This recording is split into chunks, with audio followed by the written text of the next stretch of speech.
শীতকালের সবজি বাজারের মতন আপনার মোবাইল ফোনের স্ক্রিনটাও কিন্তু রঙিন হয়ে উঠেছে, তাই না? আর এই সব সবজিগুলো দিয়ে বানিয়ে নেব আজকে সরস্বতী পুজোর স্পেশাল ভোগের লাবড়ার রেসিপি। সকলকে সরস্বতী পুজোর শুভেচ্ছা জানিয়ে শুরু করছি আজকের নতুন পর্ব। কড়াইয়ে বেশ খানিকটা নিয়ে নিয়েছি সর্ষের তেল, এই 3 টেবিল চামচ মতো। এবারে তেলটাকে গরম করে নেব। ওর মধ্যে দিয়ে দিলাম 1/4 কাপ মতো টুকরো করে রাখা কুমড়ো। মিষ্টি কুমড়োটাই নেবেন, খুব সুন্দর স্বাদ হয়। মিষ্টি কুমড়োটাকে একটু ভেজে তুলে নেব। এবারে ওই তেলের মধ্যেই দিয়ে দিলাম একখানা মাঝারি আকারের গাজরের টুকরো। গাজরগুলোকেও এই মিনিট 2 মতন ভেজে নিলেই হবে। তুলে নিচ্ছি গাজরগুলোকেও।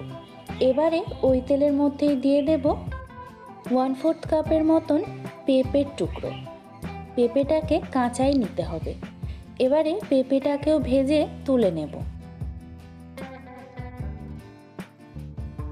এবারে ওই তেলের মধ্যেই দিয়ে দিলাম 1/4 কাপের মতন মূলোর টুকরো।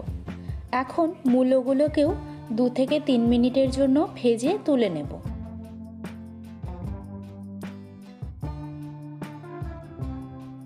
এবারে এর মধ্যে দিয়ে দিচ্ছি 3 টুকরো ফুলকপি।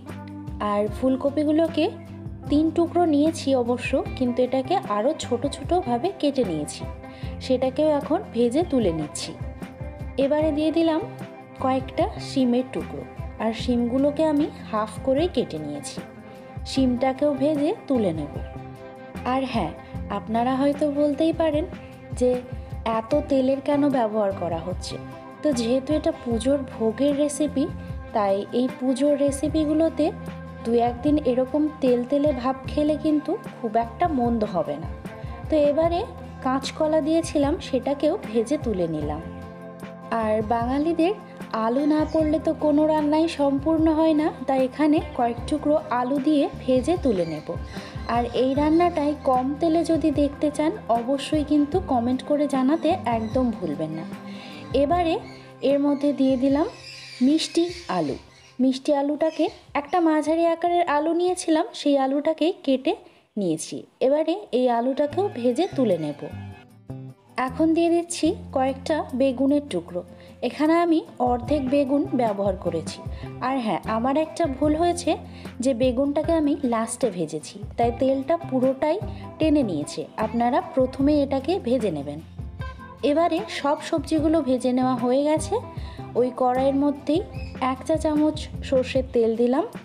ফোড়নের জন্য দিয়ে দিলাম 1/2 চা চামচ পরিমাণ 5 ফোড়ন, 2টো শুকনো লঙ্কা আর একটা তেজপাতা।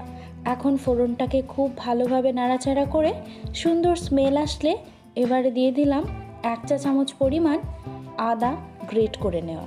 এখানে চাইলে আপনারা আদাটাকে বেটেও নিতে পারেন। এবারে আদার কাঁচা গন্ধটা চলে গেলে ওর মধ্যে দিয়ে দিলাম অর্ধেক টমেটো কুচি আর 6 থেকে 7টা কাঁচা লঙ্কা চেরা। আর হ্যাঁ, এত তেল তেলে রান্না কিন্তু প্রত্যেক দিনের জন্য খাওয়া একদমই ঠিক নয়। এবারে এর মধ্যে দিয়ে দিলাম 1 চা চামচ পরিমাণ জিরে গুঁড়ো আর 1 চা চামচ পরিমাণ হলুদ গুঁড়ো। মশলাটা যাতে পুড়ে না যায় তার জন্য এখানে দিয়ে দিলাম 1/4 কাপের মতন জল। এখন মশলাটাকে খুব ভালো মতন করে কষিয়ে নেব। এবারে এর মধ্যে দিয়ে দিলাম 1/2 কাপ পরিমাণ মটরশুঁটি। মটরশুঁটিটাকে মশলার সাথে কষিয়ে নেব। এখানে আমি মটরশুঁটিটা কিন্তু ভাজিনি। দিয়ে দিলাম স্বাদ মতো নুন। এখানে 1 চা চামচ নুন আমি অ্যাড করলাম। নুনটাকে সব কিছুর সাথে খুব ভালো মতন করে মিশিয়ে নিচ্ছি। মশলাটা খুব ভালো মতো করে কষানো হয়ে গেলে আর কড়াইশুঁটিগুলো নরম হয়ে গেলে ওর মধ্যে দিয়ে দেব ভেজে রাখা সব সবজিগুলো। এখানে আমি মোট 13 রকমের সবজি ব্যবহার করেছি। আপনারা চাইলে আরও বেশি করে সবজি অ্যাড করে নিতে পারেন নিজের পছন্দ অনুযায়ী, আর পরিমাণটাও কিন্তু নিজের পছন্দ অনুযায়ী। এবারে দিয়ে দিলাম পালং শাকের টুকরো। এখানে আমি 1 কাপ পরিমাণ পালং শাক নিয়েছিলাম ডাঁটা সমেত। খুব ভালো করে নাড়াচাড়া করে 1/2 কাপ মতন জল দিয়ে দিলাম। এবারে ঢাকনা চাপা দিয়ে রান্না করে নেব। 5 থেকে 7 মিনিট পর ঢাকনাটা তুলে নিচ্ছি আর সব কিছুকে একবার খুব ভালো করে মিশিয়ে নিচ্ছি।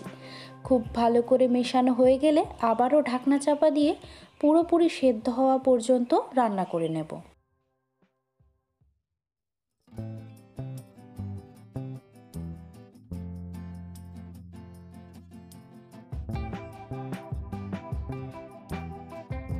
এবারে সব সবজিগুলো কিন্তু খুব ভালো মতোভাবে সেদ্ধ হয়ে গেছে।